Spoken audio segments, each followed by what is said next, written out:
great weekend for car enthusiasts as well. Chip Foose in the house. Chip Foose and George Barris, the king of customizers, the Batmobile guy. Yeah, that's neat. Yeah, we've got them in the house coming up. Two big names in town for the classic and custom car show. Chip Foose and George Barris up after a break.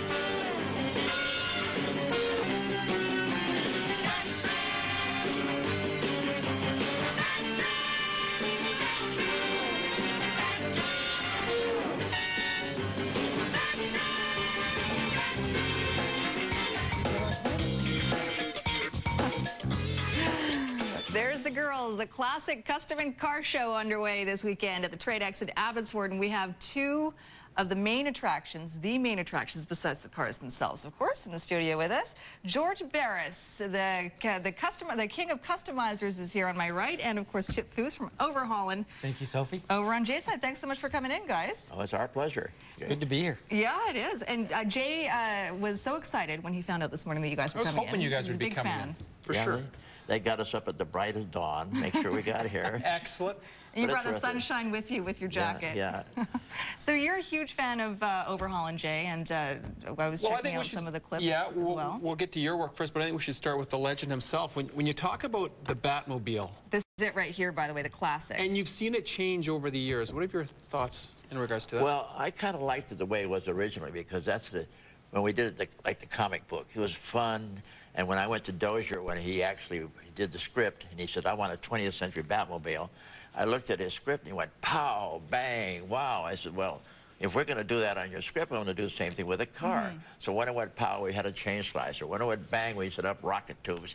I wanted the car to become a star, just like the show was. And that's what made it so famous and became a popular thing, is because it was all like everybody else. It really did become a star, and it was modeled on a car that you originally got for, what was it, $1? Yeah, that was from Ford Motor Company. It was a concept car. And all the concept cars we would take to Hollywood, and we thought it would be a natural Batmobile with double scoops and that kind of thing. So, well, this one is the original, or this is not the original, of course. This no, that's the '89. That was Michael Keaton. Right. And so it has evolved over the years, obviously. And the Batmans in those days, we had Adam West and Michael Keaton, and then George Clooney. Yeah. So that's the way I always classified them. But the comic book was really the '66 Batmobile. You know, you talk about where George gets his inspiration. I watch your work, Chip, and it just blows me away every time I see it on Overholland. When I look at the cars, correct me if I'm wrong, you know, 50s, 60s, and for probably half the 70s, they had character. And then I don't know with what happened in the 80s to 90s, but you always want to put character in whatever that you do. What I'm trying to do is build somebody's dream, and I want to personalize the car to each of the owners. So when we take the car, even if the owner doesn't know that we've got it, my goal is to talk to our insider, whoever is, you know, submitted that car. I'm talking to the insider, their friends, their family, finding out what their favorite color is, what they had, you know, in store, or ideas that they wanted to do to their car. Even if they didn't have the money or the means to restore it, everybody has a dream. Exactly. So you can personalize it without them even knowing it. Because you don't want to mess with someone's car in a bad way. So my goal is in a good way, though. In a good way, yes, in a good way. Well, I'll create the illustration, which is the tool to build the actual car. And then we've got 35 to 50 people to get that car done in a week. When you do your illustrations, I mean, when I watch you do that, first off, they're works of art itself. I'd frame it if you did something like that, but well, thank you. How often, like, it just flows, it seems, when I see you start sketching? When you does that literally just comes out of your fingertips? I started drawing when I was 3 years old. And I went to Art Center College of Design in Pasadena. I have a degree in industrial design, specializing in automotive. And like I say, when I started drawing at 3 years old, I don't remember a time where I didn't want to have a pen and paper in front of me where I could sketch a car or you know, whatever it is, a product that we're developing. But could you do this to our newsmobiles, by the way? I could do that. I'll make it fly if you wanted to. Hey guys, let me ask you this. When you see the cars of today compared to the cars of tomorrow, is there anything that really jumps out at you, like the old cars? You know what I mean? We talked about character before, but... Well, some of them do. The legends of the 50s had character. Yes. Today, all the designers are going to the aerodynamics, kind of say what you can do. Because I'm into the 20th century now, I get a big kick out of customizing hybrids.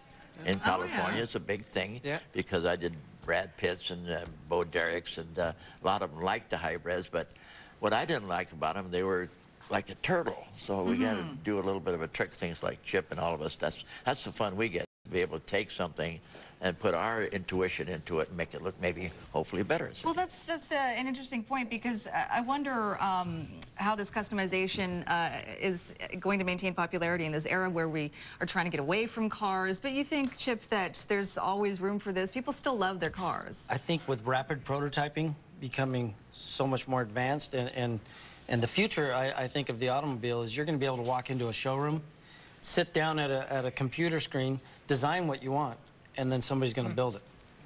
My buddy's got a 68 Chevelle. I'm sure he'd love to have you over in his garage. It looks fantastic. I don't think you could afford to build a car today like they used to be in the 50s. I was just going to ask you, because those are heavy cars. I mean, and then nowadays the cars are plastic and everything else to it. One thing good I noticed that today, the automotive culture is really great. The economy doesn't bother. I just come from Sweden, and I've been all over the world doing shows, and everybody enjoys cars. They seem to get their mind off of the conditions of what happens, and they enjoy what's being created by young guys, like here at this show here in Vancouver. You got wonderful guys out there. The workmanship and the designs and the interests they have are terrific, and we love that, coming from California, coming from all over the world. We found out it's really important for all of us. Before we let you guys go, and I know we're running heavy, but we'll just take it out of my back in Sportscast, so I'm telling the control room right now. I just want you guys to answer this question for me. At the end of the day, when you're finished with a car that you've designed, when you look at it, what goes through your mind? I don't believe there's a greater natural high in the world than when you've worked with a team and built something, for everybody to step back and appreciate what you've just created. That's a great feeling of accomplishment. Yeah, you get the same feeling? Yeah, very much so. We like to please the people, but you have to be able to do it, providing to... When I did Sonny and Cher car, I went to Sonny and Cher. Cher wanted a pink car with white. Sonny said, I don't want that, I want that. So I said, okay, I'll build a his and hers. I built two of them. Perfect. So you got to be psychologically, you got to be able to Is that one? Oh, it's in the back. It's on the back of the book. Okay, George, what's your favorite car in your garage? Chip, what's your favorite car? I'll let George answer first. Well, if you had a family of 10 children, which one's your favorite? I got thousands of children. They're all wonderful. That's our favorite. Oh, yeah. He loves them all equally. I have a standard answer. It's the next one. That's a good answer. You know what? Jay's car is out in the parking lot if you guys want to get to it. Yeah, the old 4Runner. No, it's okay. By the way, this is George's latest book. This is Barris Cars of the Stars. These are the cars you designed for the stars. Yeah, we did Farrah Fawcett is on the cover here. Farrah Fawcett, Frank Sinatra, Dean Martin, the Rat Pack, Very cool. Bo Derek. Bo Derek forwarded my book. It's kind of an interesting thing because this is personal cars for the stars. Nothing to do with their shows. All right. Very nice. Check it out. Great stories. Barris Cars of the Stars. The show is on today from 10 to 10. And tomorrow from 10 to 5 at the TradeX in Abbotsford. We have some tickets to give away as well. Give us a call at 280-NEWS or 1-877-330-NEWS. We will need you to pick up the tickets from our station in Burnaby, though, so just make sure you're able to come out here in Burnaby. Thanks so much for coming in, guys. Thanks, guys. Thanks for having us. George Barris and Chip Foose. And, nice to meet you. And he wanted to do the weather. You might see us on Sunday. Christy, Great. so... Who did? Chip wants to do the weather. Come on up. There you go. We'll take off your mic and you can go join Sophie. He makes his way up here. I was just wondering, did anyone else notice that Sophie called it the Newsmobile? I could just see you, Sophie, in the Newsmobile, the News Cruiser. line. If it's got a convertible, if we can make it with a convertible, I'd be happy. Yeah. It's not a news truck, it's a Newsmobile. I love it. All right, Chip, come on in. I know you don't have a mic on, so I'll talk for you, but maybe you can... just wave my arms? Sure. How was that? You can point at the sunshine that's out there.